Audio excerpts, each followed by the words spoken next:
दोस्तों सोचिए जरा, आपकी तबीयत खराब है, आपको सर्जरी करानी है, आप किसी डॉक्टर के पास जाते हैं इस उम्मीद में कि वो प्रोफेशनल होगा, क्वालिफाइड होगा, लेकिन आपको पता चलता है कि वो डॉक्टर तो असल में फर्जी है। ना तो उसने सही से पढ़ाई की है, ना उसके पास सच्ची डिग्री है। यहीं से शुरू होती है इस डरावने स्कैम की कहानी, जो सिर्फ एक दो शहरों या कॉलेजों तक सीमित नहीं बल्कि पूरे भारत के हेल्थ सिस्टम को झकझोर कर रख देती है। अब बात करते हैं उस मेडिकल स्कैम की जो अभी सामने आया है और जिसे कहा जा रहा है कि ये भारत का सबसे बड़ा मेडिकल कॉलेज का स्कैम है। ये सिर्फ एक स्कैम नहीं है बल्कि एक ऐसा जाल है जिसमें आईएएस अफसर, सरकारी अधिकारी, मेडिकल काउंसिल के लोग, एजुकेशन काउंसिलेट और यहाँ तक कि एक खुद को गॉडमैन बताने वाला व्यक्ति भी शामिल है। और इसका सबसे खतरनाक पहलू ये है कि इसके जरिए देश के हेल्थ सिस्टम की बुनियाद को ही हिलाया जा रहा है। मीडिया रिपोर्ट्स और जांच एजेंसियों के मुताबिक ये स्कैम मेडिकल एडमिशन से शुरू होता है। वो एग्जाम जिसमें बच्चे सालों मेहनत करते हैं, नीट यूजी, नीट पीजी, इसमें धांधली हो रही है। पैसे लेकर फर्जी स्कोर कार्ड्स बनाए जा रहे हैं, झूठे कास्ट और इनकम सर्टिफिकेट लगाए जा रहे हैं ताकि जो बच्चा मेरिट पर नहीं आता वो भी एडमिशन ले सके। और ये सब 50 लाख रुपए से लेकर 1 करोड़ रुपए तक की रिश्वत लेकर किया जा रहा है। यहाँ तक तो फिर भी किसी हद तक लोग सोचते होंगे कि पैसों वालों का गेम है, लेकिन असली डर की बात तब आती है जब आप जानेंगे कि जिन मेडिकल कॉलेजों में एडमिशन हो रहा है उनमें ना तो सही फैकल्टी है, ना इंफ्रास्ट्रक्चर, ना टीचिंग हॉस्पिटल और ना ही मरीज। मतलब छात्र डॉक्टर बनेगा किसे देखकर, किससे सीखेगा, और ऊपर से इंस्पेक्शन भी फर्जी। घोस्ट इन्फेक्शन के नाम पर सरकारी अधिकारी पैसे लेकर आंख मूंद लेते हैं। और ये सब ऐसे ही नहीं हो रहा, इसके पीछे है एक मजबूत नेटवर्क जहां से इंस्टीट्यूशन को फर्जी अप्रूवल मिलता है, सीट्स का इंटेक बढ़वाया जाता है, रिपोर्ट्स में हेरफेर की जाती है और हर स्टेप पर मोटी रिश्वत दी जाती है। अब सोचिए, जब नींव ही इतनी खोखली होगी तो क्या भरोसा कर सकते हैं हम देश के हेल्थ केयर सिस्टम पर? और यही नहीं, इस स्कैम में जो सबसे चौंकाने वाला नाम सामने आया है वो है रावतपुरा सरकार उर्फ रविशंकर महाराज। ये कोई आम व्यक्ति नहीं है बल्कि एक गॉडमैन है जिसके आश्रम में शांति के बजाय डीलिंग हो रही थी, ब्लैक मनी का लेन देन हो रहा था और जिसके जरिए कॉलेज मालिक और सरकारी अधिकारी आपस में डील फाइनल कर रहे थे। रावतपुरा सरकार का रोल सिर्फ एक धार्मिक नेता का नहीं था बल्कि वो एक फाइनेंशियल ब्रोकरेज नेटवर्क का हिस्सा था। यानी जो काम बिचौलिया करते हैं वो इसके आश्रम के जरिए किया जा रहा था। पैसे को दान के नाम पर वाइट करने की कोशिश की गई और अपने आश्रम को एक तरह से करप्शन का हब बना दिया गया। अब सोचिए, जब एक गॉडमैन इस तरह की चीजों में शामिल हो और उसके पीछे राजनीतिक लोगों का साथ हो तो ये स्कैम सिर्फ पैसे का नहीं बल्कि सिस्टम का स्कैम है। अब आइए थोड़ा और गहराई में समझते हैं कि ये घोटाला कैसे ऑपरेट हो रहा था, कौन कौन लोग शामिल थे और कैसे एक फुल फ्लेज नेटवर्क बना दिया गया था पैसा लेकर डॉक्टर बनाने का। सबसे पहले बात करते हैं स्टूडेंट्स और एडमिशन फ्रॉड की।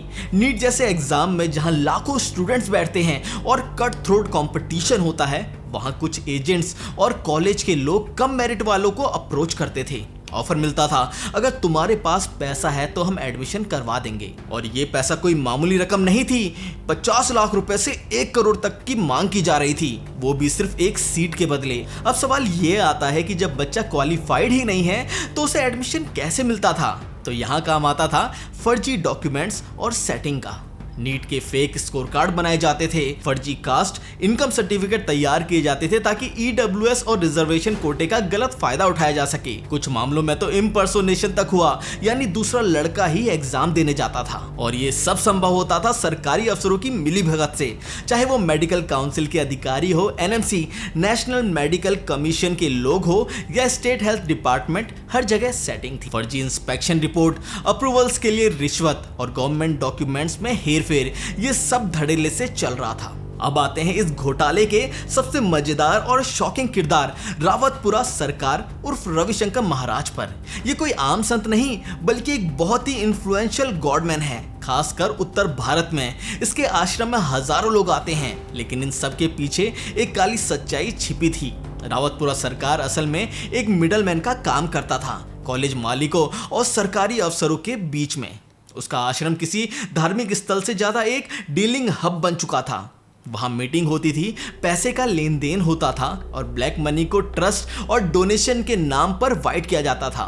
जब पुलिस ने शुरुआती गिरफ्तारी की, जैसे कुछ एजेंट्स, हेल्थ डिपार्टमेंट के अफसर, तो उन्हीं के बयान से रावतपुरा सरकार का नाम सामने आया। पहले तो उसका नाम कोई मानने को तैयार ही नहीं था, लेकिन जैसे जैसे सीबीआई और ईडी की जांच आगे बढ़ी सब कुछ खुलता चला गया।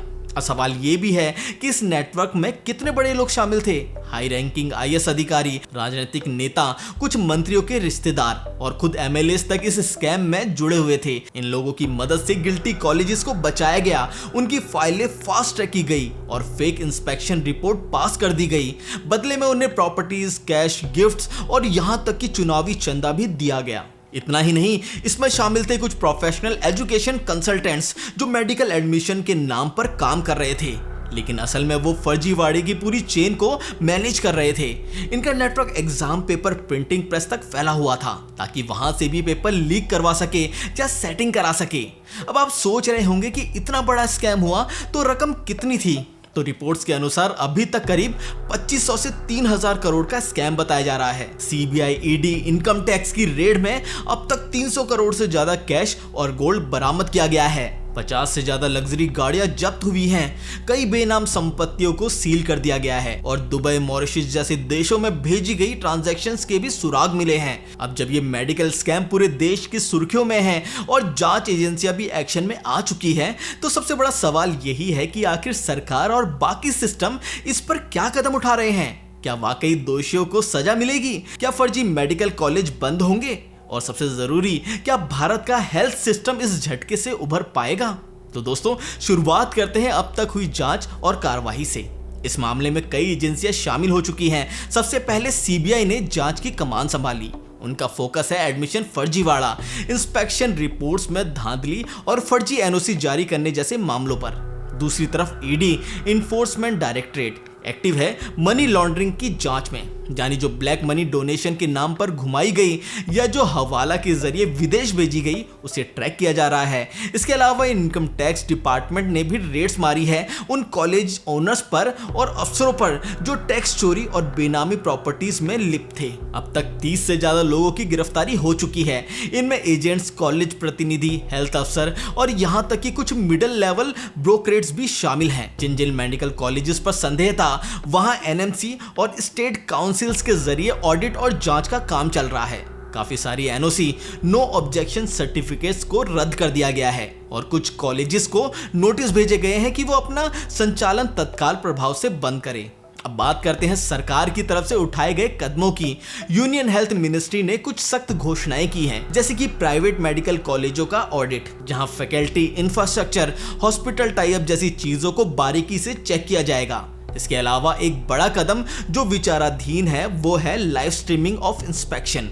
मतलब जब किसी कॉलेज में निरीक्षण होगा तो उसे रिकॉर्ड या लाइव दिखाया जा सकता है ताकि पारदर्शिता बनी रहे। साथ ही नीट काउंसलिंग में एआई आधारित बायोमेट्रिक वेरिफिकेशन को लागू करने की तैयारी की जा रही है ताकि इम्पर्सोनेशन या फर्जी स्टूडेंट पकड़े जा सके।